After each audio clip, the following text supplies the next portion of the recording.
नमस्कार मित्रांनो, मराठी बोली या चॅनलमध्ये तुम्हा सगळ्यांचं स्वागत आहे. तर आज आपण बाई तुझा आशीर्वाद या मालिकेचा आजचा 20 जुलैचा भाग खूपच जबरदस्त झालेला बघणार आहोत. कारण इथे अवनीने राजाला काय काय आणि किती खोटं अजून तू लपवलंय माझ्यापासनं याचा जाब विचारताच राजाला मात्र मोठा धक्का बसलेला आपल्याला बघायला मिळणार आहे. तर आजच्या भागामध्ये सुरुवातीलाच आता इथे राजा सायकलला बाजूला लावतो आणि म्हणू लागतो, मॅडम मॅडम चला आता आपण घरी जाऊ. अवनी भडकते आणि राजाला विचारू लागते, काय रे राजा, कॉन्ट्रॅक्टर काय काम करतात, बिल्डर काय काम करतात, सांग ना, इंजिनियर काय काम करतात, तुला माहिती आहे ना, तुझा भाऊ तर मोठा कॉन्ट्रॅक्टर आहे ना. अरे मग राजा सांग ना, 10 साईटवरती जातो यशोदा, नेमकं त्यांची कामं काय असतात ते तर तुला नक्कीच माहिती असेल, सांग की राजा. त्यावर लगेच आता राजा मात्र गप्प बसतो. तेव्हा अवनी म्हणू लागते, गवंडी काय काम करतात हे माहिती असेल ना तुला, बोल ना. त्यावर लगेच राजा म्हणू लागतो, मॅडम अजून काय काय सांगितलं यशोदाने. त्यावर लगेच अवनी म्हणू लागते, हो का, म्हणजे अजूनही काही खोटं लपवलंय तू. यशोदाचं लय मोठं नाव आहे, लय मोठी ओळख आहे, तो तुमच्यासाठी नक्की नोकरी बघेल. मग ही असली नोकरी होती का माझ्यासाठी, सांग ना राजा. आता राजाला धक्का बसलेला असतो. राजा मात्र गप्प बसून मॅडमचं बोलणं ऐकत असतो.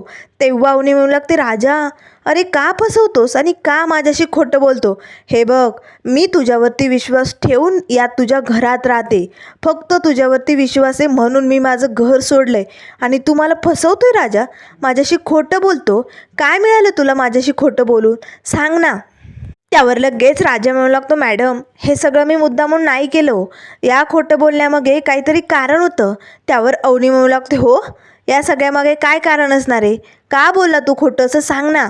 त्यावर राजा म्हणू लागतो, सांगतो मॅडम, समजा काही सांगतो. अहो मी हे जग बघितलं आहे हो, या जगात गरीब लोकांना, कमी असलेल्या लोकांना किंमतच नाही आहे आणि मला माझ्या घरच्यांना असं मानाने त्यांना कोणीतरी बोललेलं, त्यांचं नाव घेतलेलं ऐकायला खूप आवडतं आणि दुसऱ्यांच्या नजरेत माझ्या घरच्यांचा मान मोठाच असायला पाहिजे असं नेहमी मला वाटतं, म्हणून बोलतो मी जगाशी खोटं. आणि मॅडम तुम्ही तुमच्या घरी होता ना तेव्हा तुम्ही मला विचारलं तुझा भाऊ काय करतो, मग तुमच्या नजरेत माझ्या भावाची ओळख मोठी असायला पाहिजे की नाही, म्हणून मी सांगितलं की यशोदा कॉन्ट्रॅक्टर आहे आणि त्यानंतर तुम्ही सरळ माझ्या घरी राहायला चालत ना.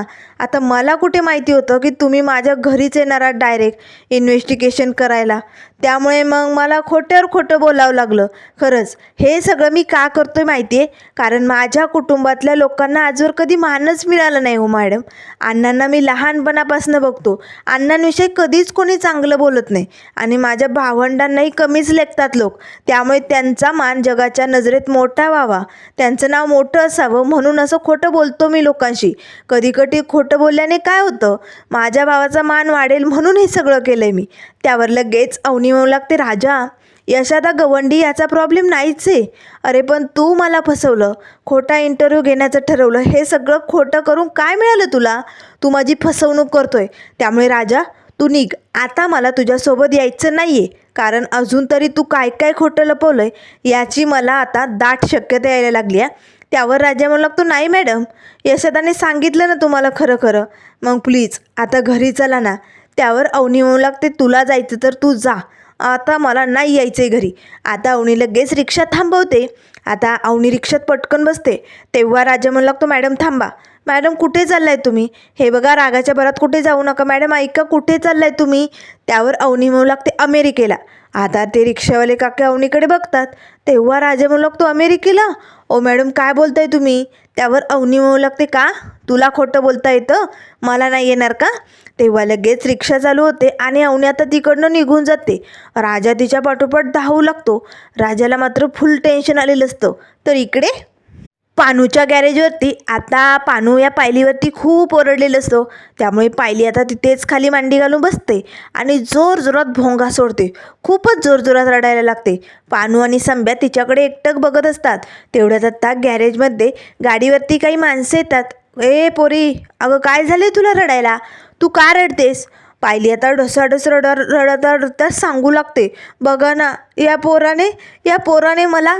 त्याच वेळेस आता लगेच पानू म्हणू लागते, ए पायले नीट बोला, नीट बोल, ते बोंबलणं बंद कर. तेव्हा लगेच आता ती माणसं म्हणू लागतात, काय झाले पोरी, या पोराने तुझी काही छेड काढली का, तुझ्यासोबत काही केलंय का? लवकर सांग, याला ना सोडणार नाही. आजूबाजूचे लोकही आता जमा होऊ लागतात.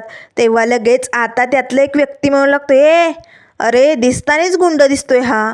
अरे चांगली पोरगी दिसली म्हणून लगेच त्यावर लगेच पानू म्हणू लागतो, तुम्ही समजता तसं काही नाही आहे. पाहिले, अर्धवट बोलू नको, लोकांचा गैरसमज होतो.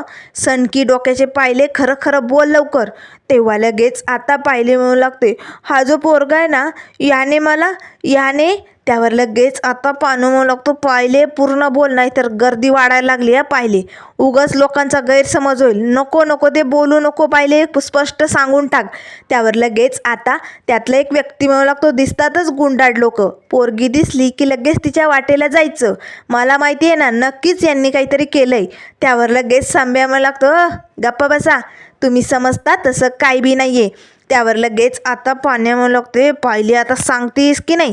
त्यावर लगेच पाहिली म्हणू लागते, अहो काका, तुम्हाला सांगते, दादा ऐका, या पोराने माझा हार्ट ब्रेक केलाय. आता मात्र सगळ्यांना धक्काच बसतो. काय हार्ट ब्रेक केलाय? तेव्हा पाहिली रडतच तिकडनं पळून जाते. त्याच वेळेस पाण्या म्हणू लागतो, ऐकलं ना, तिचा हार तुटून फुटून गेलाय. तुम्ही काही करू शकता नाही ना? चला निघा मग. आणि मनीष, तू काय बघत बसलाय? भोंगा देऊ का? सगळ्या जगात ओरडून सांगतो का? चल निघ तिकडनं. पाहिले, तुला तर सोडणार नाही आहे मी. त्याच वेळेस संब्याचं लक्ष जातं. पायल वहिनीचा मोबाईल तर इकडेच राहिलाय. तेव्हा संब्या म्हणू लागतो, वहिनी थांबा. त्यावर लगेच आता पाण्या म्हणू लागतो, कशाला थांबा? आणि वहिनी म्हणायचं नाही आहे, नाहीतर एखादा पानच डोसक्यात घालेन तुझ्या. त्यावर लगेच संब्या म्हणू लागतो, मोबाईल राहिला की त्यांचा. तेव्हा लगेच पानू तो मोबाईल हातात घेतो. पाहिले, आता तुझा हा मोबाईल स्विच ऑफ होणार आणि मग ना रहेगा बास ना बजेगी बासुरी. तुला हा फोन आता मी कधीच परत देणार नाही. एकदाची कटकटच मिटून जाईल या पायलीची. असे म्हणत आता पायलीचा फोन पानूने स्विच ऑफ केलेला असतो. तर त्यानंतर इकडे घरी धन्याला मात्र फुल टेन्शन आलेलं असतं. घरात आता धन्याचे गरके चालूच असतात. तेवढ्यात लगेच आता धन्या मनाशीच म्हणू लागतो, या घरात बिना रोज काही ना काही भांडणं होतच असतात. एक दिवस या भांडणामुळे माझाच BP वाढायचा. असे म्हणत असतानाच पानू येतो. आता पानू या धन्याकडे बघतो. काय रे धन्या, अशा येरझाऱ्या मारायला काय झालं तुला? नाही म्हणजे कसलं टेन्शन आलंय का? थोबड्यावरती लयच 12 वाजलेत म्हणून विचारायलोय. काय झालंय? त्यावर लगेच आता धन्या म्हणू लागतो, काय सांगू या पानूदा तुला? त्यावर पाण्या म्हणू लागतो, सांग, रिझल्ट लागला ना? फेल झालाच असेल, सांग. त्यावर लगेच धान्या म्हणू लागतो, निगेटिव्ह माणसा, काही काय बोलतोस रे? त्यावर पानू म्हणू लागतो, चापकाळी ना असा, निगेटिव्ह बोलायचं नाही. जे काय आहे ना ते स्पष्ट सांगून टाक. त्यावर धन्या म्हणू लागतो, निकाल वगैरे नाही लागला रे. अरे मी तुला सांगतो, सकाळी ना मी कॉलेजवरनं आलो, मी इथे पडलो होतो, मी डबा खाल्ला नाही, यशदा आला. त्याच वेळेस पाण्या म्हणू लागते, एवढं फालतू सांगत बसू नको, मुद्द्याचं बोल पटापट. त्यावर लगेच आता धन्या म्हणू लागतो, आज वहिनींचा इंटरव्ह्यू झालाच नाही, तिकडे इंटरव्ह्यू घेतलाच नाही. आणि मग वहिनी खूप रागावल्या होत्या, वाईट वाटलं होतं त्यांना. आणि यशोदाने त्यांना गाडीवर बसवलं आणि तडक कुठेतरी घेऊन गेला. त्यांच्या पाठोपाठ राजाही धावतच गेला. हे सगळं काय चालू आहे मला ना कळतच नाही आहे रे पाण्यादा. त्यावर लगेच आता पाण्या म्हणू लागतो, यशोदा वहिनीला घेऊन कुठं गेला असेल? तेवढ्यात आता घरात यशोदा येतो. त्याच वेळेस धन्या म्हणू लागतो, यशोदा, अरे कुठे नेलं होतं तू वहिनीला? आणि वहिनी कुठे? त्या नाही आल्यात का? त्यावर लगेच यशोदा म्हणू लागतो, म्हणजे अवनी अजून घरी नाही आल्यात का? त्यावर लगेच धन्या म्हणू लागतो, यशोदा, अरे तुझ्यासोबत आलत्या ना त्या तिकडे? त्यावर यशोदा म्हणू लागतो, आल्या होत्या त्या माझ्यासोबत, पण त्या लगेच ताबडतोब निघाल्या होत्या रे, एव्हाना त्या पोचायला हव्या होत्या ना. त्यावर लगेच आता पानू म्हणू लागतो, म्हणजे वहिनी नेमकं गेली कुठे? त्याच वेळेस आता राजा घरात येतो. तेव्हा लगेच आता धन्या म्हणू लागतो, राजादा वहिनी कुठे? अजून वहिनी आल्या नाही, दिसत नाही, तुझ्यासोबत नाही आहे का? त्यावर राजाला धक्का बसतो. काय? अजून अवनी आल्या नाहीत? अवनी मॅडम कुठे राहिल्यात? असे म्हणत धावतच आता राजा अवनी मॅडमला शोधण्यासाठी निघालेला असतो. तेव्हा धन्या म्हणू लागतो, राजा तर थांब, मी बी येतो तुझ्यासोबत शोधायला. राजा आणि धन्या दोघेही आता अवनीला शोधण्यासाठी निघालेले असतात. तर त्यानंतर इकडे अवनी आता रस्त्याने पायी चाललेली असते. तेवढ्यात मंदिरातल्या घंटेचा तिला आवाज येतो. अवनी आता लगेच मंदिराकडे वळते. विठ्ठल रुक्मिणीचं मोठं मंदिर असतं. खूपच लोक येत असतात, जात असतात. अवनी मात्र तिथेच आता खांबाला डोकं ठेवून बसलेली असते. तिला आता यशोदाचं बोलणं आठवत असतं. राजाने खोटंच सांगितलंय तुम्हाला, मी एक कॉन्ट्रॅक्टर नाही तर मी एक गौंडी आहे, साधा गरीब माणूस आहे. हे सगळं सत्य आता तिला आठवू लागतं. तेव्हा अवनी मनाशीच म्हणू लागते, काय भेटलं असेल राजाला माझी फसवणूक करून, माझ्याशी असं खोटं बोलून. असा खोटं का वागला असेल तो माझ्याशी? मी त्याच्यावरती विश्वास ठेवून माझं घर सोडलं आहे आणि त्याने माझाच विश्वासघात केला आहे. असे आता म्हणत अवनी आपले डोळे बंद करते आणि रडू लागते. तेवढ्यात लगेच आता मंदिरात पाया पडणं वगैरे या सुलवात्याचं झालेलं असतं. सुलवात्या लगेच आता मंदिरातनं निघणार. तेच तिचं लक्ष आता या दांगटांच्या सुनेकडे जातं. आता मात्र दांगटांच्या सुनेला रडताना बघून सुली तर लय खुश होते. अरे बापरे, धोंड्याची सुनी एकटी बसली आणि ते पण डोळे बंद करून रडते. याचा अर्थ घरी नक्कीच काहीतरी मोठा राडा झालाय. आणि आता संधी आली सुले तुला. आता मी या पोरीला तिच्या घरी पाठवणार आणि या संधीचा फायदा घेणार. चल सुले, कामाला लाग. असे म्हणताच आता सुली लगेच हळूच अवनी शेजारी येऊन बसते. काय गे पोरी, काय झालं घरी? भांडणं झाली का? रुसून आली का तू? तुला नाही राहायचं आहे का दांगटांच्या घरात? त्यावर लगेच अवनी म्हणू लागते, असं काही झालेलं नाही आहे. त्यावर लगेच सुली म्हणू लागते, धोंड्या काही बोललाय का राजा काही बोललाय? त्यावर लगेच अवनी म्हणू लागते, आत्या असं काहीही झालेलं नाही आहे. त्यावर लगेच आता सुली म्हणू लागते, अगं तुला ती माणसं चांगली दिसतात कारण तू त्यांच्या नजरेतनं त्यांना बघते ना, पण एखाद्या वेळेस माझ्या नजरेतनं बघ त्यांना. अगं एक नंबरची भामटाड आणि राक्षसी माणसं आहे, एक नंबरची राक्षसी. अगं तू त्यांच्या घरात येऊन स्वतःच्या पायावरती धोंडा पाडून घेतलाय. अगं राक्षसी माणसाच्या घरात राहणं जमत नसेल तर जा की घर सोडून. त्याच वेळेस आता लगेच अवनी म्हणू लागते, सुलवात्या अहो किती दुष्ट बोलताय तुम्ही. त्यावर लगेच सुलवात्या म्हणू लागते, तू मला दुष्ट बोलते? मला? अगं तुला सत्य माहिती आहे का? ती माणसं राक्षसी कशी आहे ते तुला सांगू? त्या धोंड्याची बायको नाही का लक्ष्मी, अगं ती मेली नाही, हे जग सोडून गेली नाही. त्या धोंड्याने तिला मारून टाकलंय म्हणून ती गेली. त्या पोरांच्या आईला मारून टाकलं गं धोंड्याने. आता अवनी घाबरते. तेव्हा लगेच आता ही सुली म्हणू लागते, बोल ना आता सांग, दुष्ट कोण राक्षसी कोण? अगं तो धोंड्याला डेंजर माणूस आहे, त्याने कसं त्याच्या बायकोला मारलं ते सांगू का तुला? तुला सगळी कहाणी सांगते, ऐक. त्यावर अवनी लगेच आता बाजूला जाते, नाही नको, मला ऐकायचं नाही आहे, मी चालले. अवनी आता लगेच तिकडनं निघालेली असते. तेव्हा सुली म्हणू लागते, आज तर मी या पोरीला तिच्या घरी पाठवणारच, सोडणार नाही मी हिला. आता सुली पटकन लगेच चप्पल घालते आणि तिच्या पाठोपाठ धावतच निघते. अगं ए पोरी, ऐक गं माझं, ऐक, असं नको करू गं. हे बघ माझं ऐकून घे, मी तुला समजा काही सांगते. तेवढ्यात लगेच आता अवनी चप्पल घालून निघालेली असतानाच राजा तिकडे येतो. आता राजाने बरोबर इकडे तिकडे शोधाशोध करून आता अवनी मॅडमला मंदिरात बघितलेलं असतं. राजा लगेच पटकन गाडीवरनं उतरतो. मॅडम मॅडम ऐका ना, ए सुलवात्या तू इकडे काय करायली? त्यावर सुली म्हणू लागते, काय रे दांगटांनो, सुनेला असं रडायला लावता? एकटी रडत बसली होती म्हणून म्हटलं जरा तिची मदत करावी. तिला तिच्या घरी जायचं असेल तर तिला तिच्या घरी सोडावं. त्यावर लगेच आता राजा म्हणू लागतो, हो आत्याबाई, हे समजा करायची गरज नाही. तुझं झालं आहे ना, देवदर्शन झालं असेल तर निघ इकडनं. त्यावर लगेच आता राजा म्हणू लागतो, मॅडम चला ना. त्यावर लगेच सुलवात्या अवनीजवळ येते, हे पोरी, तुला जर या घरात राहायचं नसेल तर हक्काने माझ्याकडे मला सांग, मी तुला AC वाली गाडी करून तुझ्या घरी सोडे ना, लक्षात येते ना? त्यावर लगेच आता राजा म्हणू लागते, AC वाली चल निघ इकडनं. आता सुलवात्या तिकडनं निघून जाते. त्याच वेळेस आता लगेच राजा म्हणू लागतो, मॅडम मॅडम झालं गेलं विसरून जा ना, चला ना आता आपण घरी जाऊयात, चला ना, खूप वेळ झाला, तुम्ही इकडे तिकडेच हिंडताय. त्यावर लगेच अवनी म्हणू लागते, खोटं बोलणाऱ्यांच्या घरी मला यायचं नाही आहे. त्यावर लगेच राजा म्हणू लागतो, ठीक आहे, मी खोटं बोललो आहे ना, पण माझी घरची माणसं चांगली आहेत हो, ती नाही बोलली तुमच्याशी खोटं. यशोदाने तर तुम्हाला समजा खरंच सांगितलं आहे की नाही? मग प्लीज प्लीज त्यांच्यासाठी तरी घरी चला ना, प्लीज मॅडम. तेवढ्यात अवनी म्हणू लागते, नाही म्हटलं ना की नाही, तुला बघायचं आहे तू अजून काय काय खोटं बोललाय, थांब मी तुला दाखवते. अवनी आपला मोबाईल काढते. तेव्हा राजा म्हणू लागतो, मॅडम काय करताय तुम्ही? आता राजा अवनीकडे एकटक बघत असतो. अवनी नानांना फोन लावते. इकडे नाना मात्र खूपच भडकलेले असतात. येणे कन्स्ट्रक्शन, आत्ताच्या आत्ता ही कंपनी उद्ध्वस्त होणार, हे सगळे बोर्ड आता काढून टाका लगेचच्या लगेच. त्याच वेळेस अवनी आता नानांना कॉल करते. नाना फोन उचलतात, कोण आहे? त्यावर अवनी म्हणू लागते, मी अवनी देशमाने बोलते, तुम्ही आज माझा इंटरव्ह्यू घेणार होता ना? त्यावर नाना म्हणू लागतात, ओ अहो कितीदा सांगायचं, इंटरव्ह्यू नाही होणार हो इकडे, नाही घेतला जाणार, आज काय उद्या काय कधीच नाही होणार. कारण ही एन ए कंपनी कन्स्ट्रक्शन खोटी आहे हो. त्याच वेळेस आता अवनी लगेच राजाकडे मोबाईल देते. राजा बोलतोस बोलतोस का त्यांच्याशी, बोल ना. त्यावर राजा म्हणू लागतो, नाही नको, ते नाना ना एक नंबरचा लूजर माणूस आहे. त्यावर अवनी म्हणू लागते, हो आणि तू कसा आहे, तू तर एक नंबरचा खोटारडा थापाडा माणूस आहे. त्यावर लगेच आता राजा म्हणू लागतो, सोडा ना ते समज, सोडा ना, चला ना आता घरी जाऊया.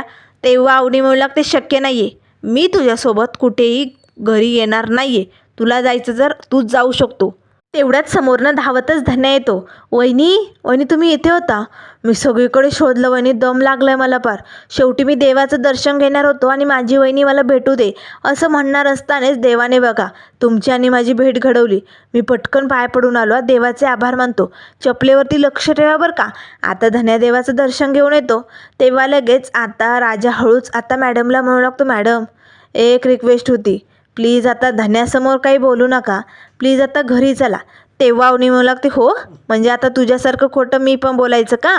त्यावर राजा म्हणू लागतो, मी कुठे म्हटलो आहे तुम्ही खोटं बोला, फक्त तुम्ही खरं सांगू नका एवढंच म्हटलं आहे मी. बरं चला आपण घरी जाऊ. त्यावर लगेच धन्या म्हणू लागतो, हो हो चला. त्यावर अवनी म्हणू लागते, नाही मला घरी यायचं नाही आहे. आता राजाला धक्का बसतो, मॅडम आहो पण. त्यावर अवनी म्हणू लागते, कारण मला शॉपिंग करायला जायचं आहे. तेव्हा धन्या म्हणू लागतो, अच्छा म्हणजे शॉपिंग करायची का. त्यावर राजा म्हणू लागतो, बरोबर ठीक आहे बसा बाईकवरती, आपण दोघे शॉपिंगला जाऊ, धन्या जाईल एकटा घरी. धन्या तू जा. त्यावर अवनी म्हणू लागते, थांब राजा, मला शॉपिंगला तुझ्यासोबत अजिबात यायचं नाही, मला धनूसोबत जायचे. धनू चल आपण दोघे रिक्षेने जाऊ शॉपिंगला. तेव्हा लगेच आता अवनी समोर निघालेली असते. त्याच वेळेस आता धन्या म्हणू लागते, राजाला काय केलं रे तू नेमकं, दरवेळेस काहीतरी पचका करतो, वहिनीशी भांडणं करतो, मग बैस आता आम्ही जातो शॉपिंगला असे म्हणत धन्या आणि अवनी तिकडनं निघालेले असतात. राजा आता देवी आईकडे हात जोडतो. देवी आई, अगं मॅडम रुसल्यात गं माझ्यावर, पण तू काहीतरी कर ना गं, आमची गाठ तुटू देऊ नको, अशीच बांधून ठेव, तुझ्याच हातात आहे बाई ते आता असे म्हणत आता राजाही तिकडनं घरी निघालेला असतो. तर आता घरी संध्याकाळची वेळ झालेली असते, पण अजूनही अवनीचा काही तपास नसतो. त्यामुळे यशोदा आणि पान्या दोघेही टेन्शनमध्ये असतात. आज दुपारी जे काही घडलं ते सगळं मी कसं खरं सांगितलं त्यांना, हे सगळे आता जे क्षण असतात ना ते आता यशोदा पानूला सांगत असतो. तेव्हा पान्या म्हणू लागतो, अच्छा म्हणून वहिनींना राग आलाय का. त्यावर यशोदा म्हणू लागतो, हो ना रे, माझं चुकलं आहे का पान्या, मी अशा पद्धतीने नव्हतं सांगायला पाहिजे ना, हवं तर मी घाईच केली ना खरं सांगायला, मी चुकलो आहे का, माझ्यामुळे त्या घर सोडून तर जाणार नाही ना. त्यावर पान्या म्हणू लागतो, यशोदा तू चूक नाही, तू मोठं काम केलं आहे आणि तू कशाला स्वतःला त्रास करून घेतोय. अरे या सगळ्याचा त्रास तर त्या राजाने करून घ्यायला पाहिजे, त्या राजाला थापाड्या मारायची सवय आहे ना, आयुष्यभर फक्त थापाड्याच मारतो तो, दुसरं त्याला काही जमतच नाही. आणि म्हणूनच त्याने वहिनींना आज खोटं बोलून फसवलं आहे, विश्वासघात केला आहे त्यांचा. तेवढ्यात लगेच आता दरवाजात राजा येतो. त्याच वेळेस आता राजा म्हणू लागतो, हो मी केला आहे विश्वासघात. त्यावर लगेच पान्या म्हणू लागते, राजा वहिनी कुठं आहे सांग. त्यावर राजा म्हणू लागतो, विचार की तुझ्या थोरल्या मोठ्या भावाला विचार की, बोल लवकर, यशोदा कुठे अवनी वहिनी सांग ना, विचार असं. त्यावर लगेच आता पान्या म्हणू लागते, राजा यशोदावरती आरोप घेऊ नको, चोर तर चोर वर शिरचोर, म्हणजे हे सगळं तुझ्या खोट्यामुळे झालं आहे आणि तू यशोदावरती बोट करतोय. त्यावर राजा म्हणू लागतो, करणारच, मी यशोदावरती बोट करणारच, काय गरज होती त्याला हे सगळं खरं वकायची, मध्येच पचकला हा यशोदा. खरं तर मी त्यांना विश्वासात घेऊन कधीतरी सांगितलं असतं, पण नाही, याला तोपर्यंतही दम निघत नव्हता ना, म्हणून आता त्या घर सोडून निघून गेल्या. त्यावर लगेच पान्या म्हणू लागते, राजा तू यशोदावरती बोट उचललेलं मी खपवून घेणार नाही, मोठा भाऊ येतो आपला आणि त्याच्यावरती असे खोटारडे आरोप लावलेले आपल्याला चालत नाही, नाहीतर असं चापकळीन ना. त्यावर राजा म्हणू लागतो, हो तुम्हाला चापकळवशील मला, मी बी तुला सोडणार आहे, असा हाणीन ना तुला. दोघांमध्ये जोराचं भांडण सुरू झालेलं असतं. त्याच वेळेस आता यशादा दोघांची भांडणं सोडवण्याचा प्रयत्न करत असतो. तर त्यानंतर मित्रांनो पुढील भागामध्ये आपल्याला बघायला मिळेल आता भांडणं खूपच पेटलेली असतात. कारण आता इथे पाण्यावर लागतोय राजा, त्यांची फसवणूक केली, तू खोटं बोलून त्यांना या घरात आणलंय. अरे एका पोरीबरोबर लगीन करायचं, तिची फसवणूक करायची कोणी अधिकार दिलाय तुला? अरे राजा, एवढंच खोटं बोलायचं होतं तर लग्न करायचंच कशाला? त्यावर राजा म्हणू लागतो, मग काय करणार होतो? खोट्यावरती या घरात बाई आली. आपल्या घरात कधी बाई येत होती? मग बाईचा आशीर्वाद मिळवण्यासाठी खोटं बोलावं लागतं. त्यावर लगेच पाण्यावर लागतो, कशाला हवाय मग तो बाईचा आशीर्वाद अशा खोट्याच्या आधारावरती? हे बघ राजा, तू खोटं बोललायस, त्यांना फसवलंय. अरे जर लग्न करणं झेपत नव्हतं तर कशाला करायचं लग्न? त्यावर राजा लगेच पटकन आता पाण्याची कॉलर पकडतो. मला झेपत नाही, मला झेपत नाही असं म्हणतोय तू? आता तुला दाखवतोच. दोघांमध्ये जोराचे वाद सुरू झालेले असतात. त्याच वेळेस आता यशोदा पटकन येतो मध्ये. हे बघा शांत व्हा, ऐका. पण राजा आणि पाण्यात दोघेही खूप भडकलेले असतात. तेवढ्यात दरवाजात आता धन्या आणि अवनी पण आलेले असतात. त्याच वेळेस आता भडकलेला राजा पाण्याच्या कानाखाली ओढणार. तेच यशोदामध्ये येतो. आता जोरदार दिशी राजाकडनं चुकून आता यशोदाच्या कानाखाली मारली गेलेली असते. यशोदाला धक्का बसतो. सगळेजण आता राजाकडे बघू लागतात. त्याच वेळेस यशोदा रागाच्या भरात एक ना दोन काही न बोलता तिकडनं निघून जातात. तर त्यानंतर आता राजा रडतच म्हणू लागतो, यशोदा ऐक ना, ऐक ना माझं यशोदा. अवनी मात्र भडकते, राजा बास, आजवर तू खोटं बोलला हे मान्य होतं मला, पण तू तुझ्या भावाशी असं वागून मोठी चूक केली. त्यामुळे तुझ्यासारख्या गुंड माणसाशी मला बोलायचंच नाही आहे. राजा, तू माझी फसवणूक केली म्हणून मला आता तुझ्याबरोबर या घरात राहायचंच नाही आहे. राजाला मात्र मोठा धक्का बसतो. आता पुढे काय काय होणार? राजा यशोदाची समजूत कशी काढणार? हा सगळा गैरसमज कसा मिटणार? ते हे सगळं आपल्याला बघायला मिळेल. त्यामुळे मित्रांनो, अशाच मालिकेंच्या अपडेट पाहण्यासाठी चॅनलला लाईक करा, सबस्क्राईब करा. व्हिडिओ पाहिल्याबद्दल धन्यवाद.